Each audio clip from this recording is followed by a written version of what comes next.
कराची में असलहे की नुमाइश पर पाबंदी की खुलेआम खिलाफ वर्जी जारी है। बल्दिया में सरकारी स्कूल में शादी की तकरीब का इनेकाद और सारी रात हवाई फायरिंग की गई है।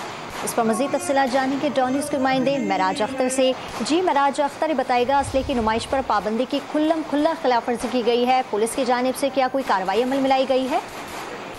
देखिए जी, मदीना कॉलोनी थाने की हदूद है। बल्दिया टाउन 24 मार्केट है, जहाँ पर एक सरकारी उसमें स्कूल में जो है गुज़िश्ता 2 रोज़ कबल एक तकरीब का इनेकाद हुआ था और उसमें जो है शदीद हवाई फायरिंग की गई थी, जिसकी फुटेज डॉन न्यूज़ को भी मौसूल हुई है। इसमें वाज़ेह तौर पर देखा जा सकता है खुल्ला फायरिंग की जा रही है, असलहे की नुमाइश की जा रही है। तो इस पर जो है कोई कार्रवाई इस वक्त की है पुलिस ने, और एक मुलजिम रहीम नामी शख्स को इसमें गिरफ्तार किया है और बाकी मुलजिमान की गिरफ्तारी के लिए जो है वो छापे मारे जा रहे हैं। मुकदमा दर्ज कर लिया गया है, लेकिन अफसोसनाक सूरत यह है कि सरकारी स्कूल में जो है इस तरह की तकरीब रखना ये जुर्म है, और तकरीब में हवाई फायरिंग करना उससे ज्यादा जुर्म है। उस पर किसी ने इनको नहीं रोका। पुलिस इस हवाले से भी तफ्तीश कर रही है। जी ठीक है, मुकदमा दर्ज कर लिया गया है, पुलिस इस हवाले से मजीद तफ्तीश कर रही है। तफसीलात देते महराज अख्तर, बहुत शुक्रिया आपका।